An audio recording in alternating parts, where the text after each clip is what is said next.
Hey ladies and gentlemen, it is a beautiful day here in Clement, North Carolina, and today I'm going to be doing a video on asexual propagation. I had several of you mention that you wanted me to do a video of how to take stem cuttings and use that to make new plants. And so asexual propagation is basically taking a vegetative part of the plant, maybe a leaf, a stem, sometimes even a root, to make more of that particular plant. Now today we're going to be focusing on taking stem cuttings. And the thing that I'm going to show you is pretty universal. There's nuances between plants, but most of the plants inside of your landscape, your herbaceous plants or your softwood cutting stems that you want to have for cuttings, can be used in this process. And so I'm going to show today specifically taking cuttings of hydrangeas because some of you had specifically asked for that. However, if you wanted to take cuttings of your Swedish ivy, or if you wanted to take cuttings of your citronella plant, or if you wanted to take lantana cuttings or things like that, the process and the steps is going to be the exact same for the thing that I'm going to be showing you today. So I'm going to be showing you how to take stem cuttings for hydrangeas and how you can make more of those. Now the reason you would want to do stem cuttings is a couple of things. Number one, you're actually making a clone of that plant. And so let's say that the plant has some kind of sentimental value, somebody you love gave it to you. By taking cuttings, you're not getting a plant like that one, you're getting that actual plant. And so sometimes you want to have plants because of the sentimental value. Secondly, sometimes you just love that particular plant. And so you want to make sure that it's exactly like that, that it is a exact replica of that plant. And so by taking asexual propagation, you know that it's going to be exactly like the plant that you took it from. Now the only two things I just want you to consider is, number one, make sure that the plant is not patented. There's some fruits that I have, like blackberries and things like that, that are under patents. And so if it's patented, that means that only the person who has that patent is able to reproduce them. Many of your plants are trademarked, which means you're welcome to reproduce them as much as you want for your home use. You just can't sell them under that name that the company has given it. But most of the things inside of your landscape is safe to take as many cuttings as you want.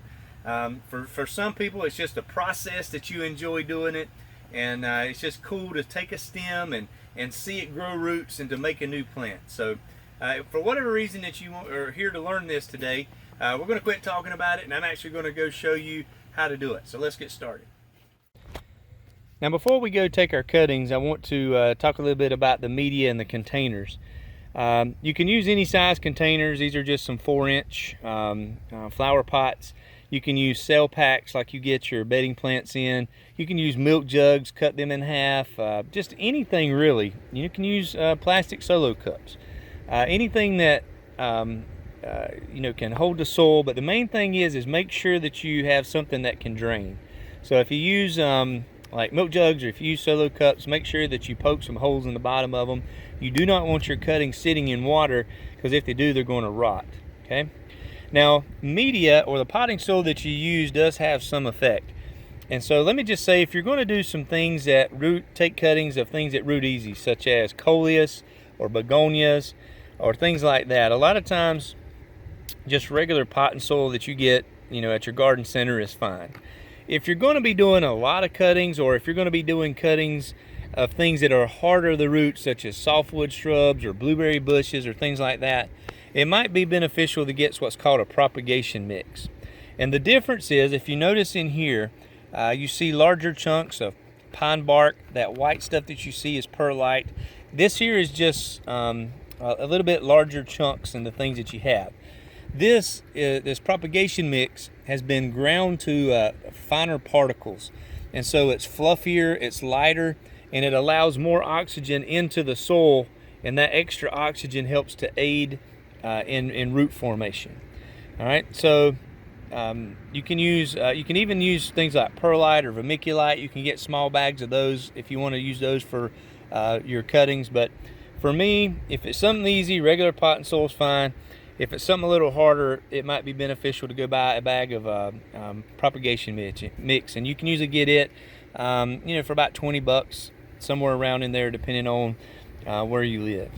All right, so that's a little bit about the media. Now I want to go ahead and get this moist and wet. I'm going to do this off camera, but so that when I take my cuttings, it's already ready. The cuttings are not sitting there drying out, and that I can go ahead and have the media ready as soon as I get my cuttings ready. All right, so to get our cutting, the first thing that we want to do is make sure that we find some good healthy stems in which to take the cuttings from.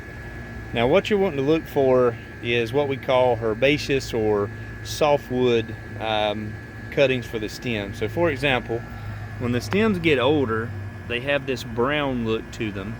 That is not what we want. And so what we're going to do is find one like this one, right here, that has this green look to it, or either one like here, that's even better still. All right, so the more soft herbaceous type cutting that you can get, the better. And so what we're going to do is find us some good healthy stems with a good healthy terminal bud. And the terminal bud is these top leaves that you see right here. And we're going to take about a 5-inch cutting, and we want to take the cutting just below a leaf at a 45-degree angle. All right, so I'm going to do this one-handed because I'm holding the camera with my other one. All right, and so we have us about a 5-inch cutting, and that's all we're going to do for now. Later on, I'm going to tell you how to prepare this cutting. All right, but for right now, I'm going to trim these bottom bigger leaves off and put them in a plastic bag. Now, I'm going to put a little bit of water inside of that plastic bag, and all that does is keep the moisture level up to keep this from drying out until I can get to my propagation bench where I will put my cuttings. Okay, so again, all you need is about a 5 or 6 inch cutting. Cut it just below a leaf at a 45-degree angle, and you're welcome to take as many cuttings as you want from whichever shrub it is that you're wanting to take from. All right, now that we got our cuttings back to where we're going to put them inside of the media, I'm going to show you how to prepare them. Again, all we did previously is we took a 5-inch cutting. I tell my students most of the time you want it to be about the length of your finger down to the end of your palm. But one thing you want to do is to come here and trim off all of these larger leaves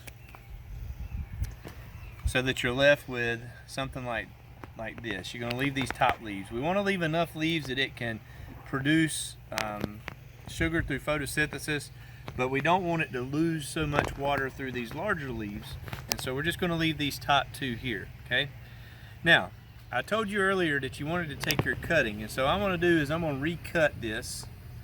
This here is called an auxiliary bud. If you look real close, you can see that little bud right there, and that's where the leaf has come out. So I've trimmed the leaves off. So just below that, I'm going to take a sharp pair of scissors and make a 45-degree angle. And the reason you want to have a 45-degree angle is this increases the surface area that water can be absorbed into the stem so it doesn't dry out before it makes the roots. Okay. All right, so I'm not going to do all of these, but you do the same for all of them. You just trim off the bottom leaves.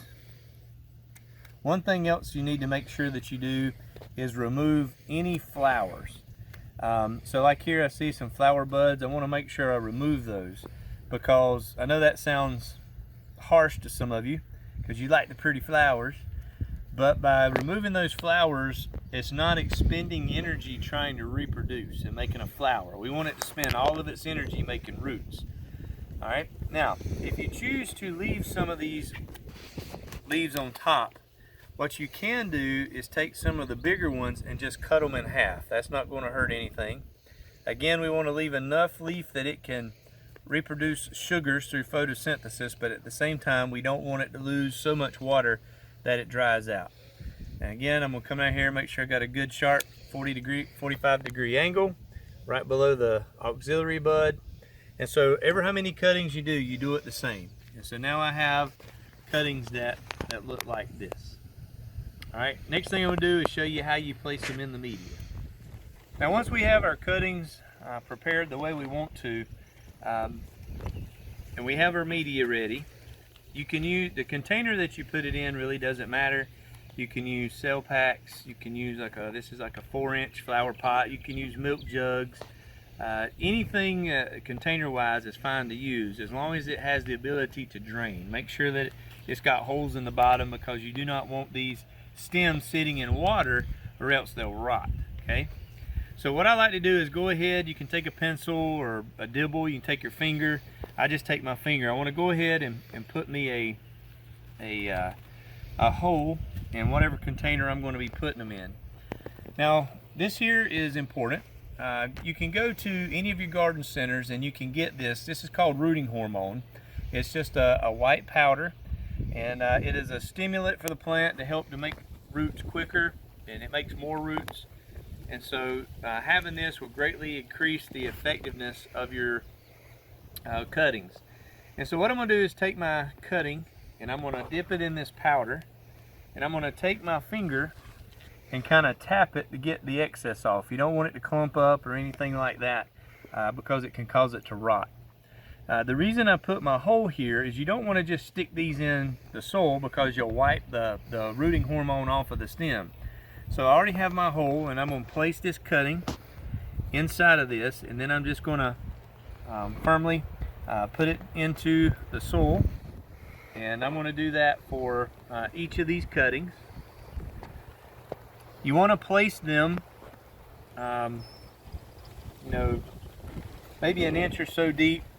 You don't want to put them too deep, but you also don't want to put them too shallow. So, you know, again, it depends on the plant and the size of the cutting, but as a general rule, at least make sure you have an inch of the stem below the surface of the soil, the media that you're using.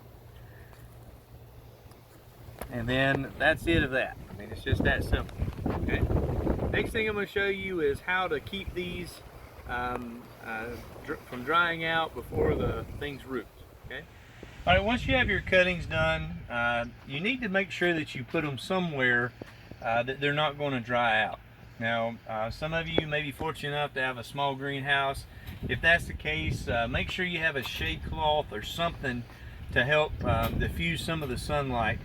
You can put these on a porch in the shade. You can put them up under a tree. The main thing is just making sure that you put them somewhere that you'll remember to see them. You can take spray bottles, just regular squirt spray bottles, and mist the leaves. You may even want to put a plastic dome over them if you have one of those. I've seen people take milk jugs and use those and plant them and take the other half of the milk jug they cut off to put on top. The main thing is just make sure that you know, if you do a milk jug, leave the lid off. If you're doing plastic, make sure you do it loosely so that it can get some airflow, because if not, you're going to get too much heat inside of here, and you not only are you going to scorch your plants and wilt them, a lot of times you can get more diseases because it's hot and humid in there. So make sure you get a little bit of airflow. But the main thing is make sure that you don't let these dry out. I'm going to do a separate video to show you how you can make a simple and relatively cheap homemade misting system. But by misting these and keeping them moist, you keep it from drying out, and you greatly increase the success rate of your cuttings. Now, it depends on the plant. Some plants, like Hydrangea, in just a couple of weeks you'll start to have roots. Some plants can take 6 weeks. It just depends on the plant and its own rooting ability. But eventually, what you're going to do is you'll come and you'll tug just a little bit. So for example, here's some lantana cuttings, and see, I can pull on that and feel resistance, so I know there's roots there. All right. And so this was a stem cutting just like that a few weeks ago, and so probably about 4 weeks ago. And just isn't that cool that this plant knows to make roots right where we had taken that cutting at. So but that's what you're going to look for. And then once your hydrangeas, once they get roots on them, you can plant them in a pot, grow them up to the size that you feel comfortable. Then you can plant them anywhere in your yard. So but hydrangea cuttings are pretty easy to do as long as you follow these steps. And so I hope this brings you some success in rooting you some hydrangeas. And so if you have any questions, you can put them in the comment box below, or send me an email. But anyway, I hope this is helpful to you, and I hope it brings you great success. Appreciate you watching. I hope you have a great day, and God bless you all.